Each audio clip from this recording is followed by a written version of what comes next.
Hello friends, स्वागत है आपका अपने यूट्यूब चैनल निफ्टी स्टॉक्स में। आज की इस वीडियो में डिस्कस करेंगे फ्रेंड्स हम लोग अडानी ग्रुप को लेकर। कहीं ना कहीं अडानी ग्रुप की भी मुश्किलें और कहीं ना कहीं बढ़ती ही जा रही है, ख़त्म होने का नाम नहीं ले रही है।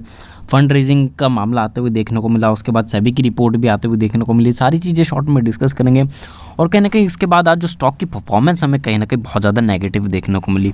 ओनली आपको जो टॉप में ओनली जो एक ग्रीन में स्टॉक देखने को मिला वो कहीं ना कहीं एसीसी ही रहता हुआ देखने को मिला, जिसमें हमें ग्रीन में क्लोजिंग देखने को मिली, वो भी नॉर्मली फ्लैट टू पॉजिटिव या अप्रॉक्स 0.11% की। इसके अलावा फ्रेंड्स आप लोग देखिए अडानी ग्रुप के सारे स्टॉक्स हमें नेगेटिव में क्लोज होते हुए देखने को मिले। रीज़न क्या होते हुए देखने को मिले वो डिस्कस करेंगे। आगे के क्या आउटलुक होते हुए देखने को मिल सकते हैं स्टॉक वाइज, और कहीं ना कहीं जिन स्टॉक्स में एक्सपेक्टेशंस लगाई जा रही थी रिजल्ट के बाद तेज़ी देखने को मिलेगी, उनके क्या आउटलुक होंगे, सारे चीज़ें एक एक करके डिस्कस करेंगे। सबसे पहले स्टॉक्स को देखें एंड सबसे पहले एसीसी को देखें। ओनली एसीसी में हमें फ्लैट टू पॉजिटिव क्लोजिंग देखने को मिली। अडानी एंटरप्राइजेज हमें कहीं ना कहीं 2.5% के आसपास से गिरता हुआ देखने को मिला, प्राइस 1916 के आसपास क्लोजिंग। अडानी ग्रीन एनर्जी हमें 3% की गिरावट के साथ बंद होता हुआ देखने को मिला। अडानी पोर्ट्स में भी करीब 1% के आसपास की हमें गिरावट देखने को मिली। अडानी पावर जिससे एक्सपेक्टेशंस भी थी अच्छी, वहाँ से भी हमें 2% से ज़्यादा की गिरावट। दो स्टॉक्स फ्रेंड्स हमें कहीं ना कहीं लोअर सर्किट में ही बंद होते हुए देखने को मिले, Adani total gas and Adani transmission.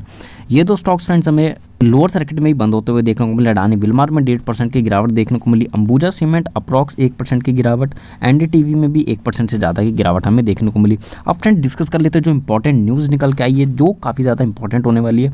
ये देखिए फ्रेंड्स, सबसे इंपॉर्टेंट जो होता हुआ देखने को मिला, जिस रीज़न से गिरावट देखने को मिली, कहीं ना कहीं एमएससीआई के इंडेक्स से बाहर होते हुए हमें देखने को मिले अडानी ग्रुप के दो स्टॉक्स, वो कहीं ना कहीं एक बहुत ज़्यादा नेगेटिव रीज़न होता हुआ देखने को मिला। डिटेल में देखें, जो Morgan Stanley capital international MSCI index, उन्होंने अपने इंडिया स्टैंडर्ड इंडेक्स में कहीं ना कहीं बड़ा बदलाव करते हुए देखने को मिले, जिसके तहत कुछ शेयरों को इंडेक्स में जोड़ा गया और कुछ शेयर को कहीं ना कहीं अपने इंडेक्स से बाहर निकालते हुए देखने को मिले।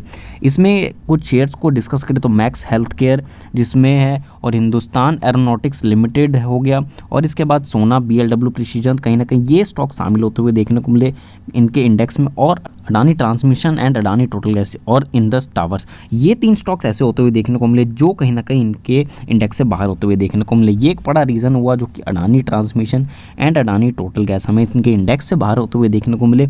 इस रीज़न से हमें एक बड़ा सेलिंग प्रेशर देखने को मिला और गिरावट देखने को मिली। हालांकि एक्सपेक्टेशंस जो लगाई जा रही थी कि जिनका फंड रेजिंग का मामला है उसके बाद एक तेज़ी की उम्मीद है, लेकिन हालांकि ये जो नेगेटिव न्यूज़ के बाद गिरावट ही हमें देखने को मिली। जो इसके बाद फ्रेंड्स नेगेटिव असर देखने को मिला वो कहीं ना कहीं बहुत ज़्यादा इंपॉर्टेंट होने वाला है। इस मतलब कि इनके इंडेक्स में बदलाव के असर की बात करें, Nuvama alternative and quantitative research के मुताबिक मैक्स हेल्थ केयर में 29.5 करोड़, HAL में 19.5 करोड़ डॉलर और सोना BLW में कहीं ना कहीं 17.5 करोड़ डॉलर का निवेश आता हुआ देखने को मिल सकता है। नोवावा अल्टरनेटिव एंड क्वांटिटेटिव रिसर्च की बात करें तो वहीं दूसरी तरफ देखिए अडानी ट्रांसमिशन से 20.1 crore dollar, Adani total gas में 18.6 करोड़ डॉलर और इंडस टावर में 8.4 करोड़ डॉलर की निकासी हमें देखने को मिल सकती है। ये इंडेक्स में जो बदलाव हो रहा है इसके कारण जो ये बड़ा फंड निकलता हुआ हमें देखने को मिल सकता है। इंडेक्स में ये बदलाव यानी कि 31 मई से प्रभावी में होते हुए देखने को मिलेंगे। इसके बाद जो एक सेबी की भी रिपोर्ट आई फ्रेंड्स, वो भी डिस्कस करते हैं। इसके बाद देखिए फ्रेंड, जो सेबी की तरफ से सुप्रीम कोर्ट में खुलासा होते हुए देखने को मिला कि 2016 से कोई भी जांच चलते हुए नहीं देखने को मिल रही है, ऐसा कहना कि सेबी बताते हुए देखने को मिली है। पूरी रिपोर्ट देखें तो अडानी और हिंडनबर्ग केस में देखिए सुप्रीम कोर्ट ने सुनवाई में पहले सोमवार को भारतीय प्रतिभूति और विनिमय बोर्ड सेबी ने कहने के प्रति उत्तर यानी रिजाइंडर दाखिल किया। रिजाइंडर दाखिल करने के बाद उन्होंने बताया कि अडानी ग्रुप के क्रियाकलाप को लेकर तमाम तारीखों से सफाई दी गई। उन्होंने बताया कि कहीं ना कहीं 2016 से अडानी ग्रुप के जांच दावे तथ्यात्मक रूप से पूरी तरह निराधार हैं। जो पहले बताए जा रहे थे, एलिगेशंस लगाए भी जा रहे थे कि सेबी पहले से भी जांच कर रही है। हालांकि उन्होंने इस चीज़ को पूरी तरह से खंडन किया और बोला कि कोई भी ऐसे जांच नहीं हो रही थी। अडानी समूह की कोई भी लिस्टेड कंपनी अवधि में सेबी द्वारा 51 कंपनियों की जाँच हुई थी, लेकिन इसमें कोई भी कंपनी अडानी ग्रुप की नहीं थी।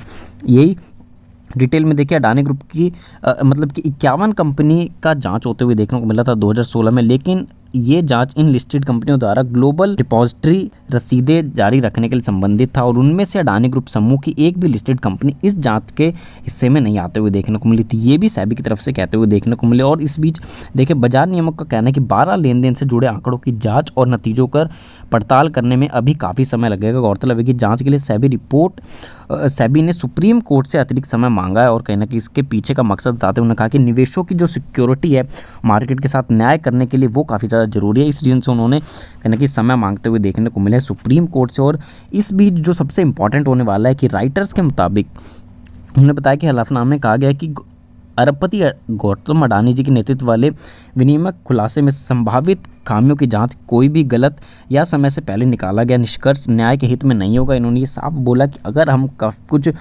सारी रिपोर्ट्स या सारी छानबीन किए बिना रिपोर्ट्स देते हैं तो ये कहीं ना कहीं कुछ रिपोर्ट्स गलत भी हो सकते हैं या फिर बिना छानबीन के कहीं ना कहीं जो भी रिजल्ट आएगा उनमें कुछ कमी भी हो सकता है। तो ये कहीं ना कहीं एक फेवर में नहीं आएगा, कानूनी रूप से इससे अस्थिरता होगी और इसी रीज़न से उन्होंने कहीं ना कहीं समय मांगा। और अदालत फाइलिंग ने सेबी से कहा कि 11 विदेशी रेगुलेटरी से इस संबंध में जानकारी के लिए संपर्क किया गया है, जिससे कहीं ना कहीं अडानी ग्रुप से किसी न किसी तरीके से लेन देन भी होता हुआ देखने को मिला था।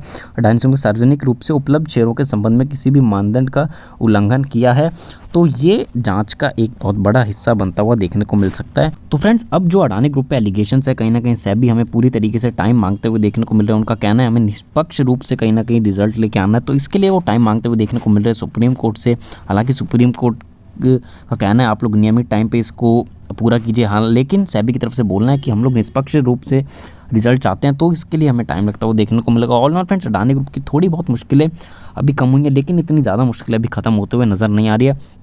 स्टॉक्स में बने हुए तो आप लोग अपने अकॉर्डिंग मैनेज कीजिए, फाइनेंशियल एडवाइजर से कंसल्ट कीजिए। अभी के लिए फ्रेंड्स एवरेजिंग, बाइंग या होल्ड अपॉर्चुनिटी या फिर कोई भी ऐसी रिकमेंडेशन बिल्कुल नहीं होगी। तो ये थी हमारे आज की वीडियो फ्रेंड्स, अडानी ग्रुप को लेकर जो इंपॉर्टेंट न्यूज़ है हमने आपके साथ डिस्कस। होप आपको समझ में आएगी फ्रेंड्स। Thank you.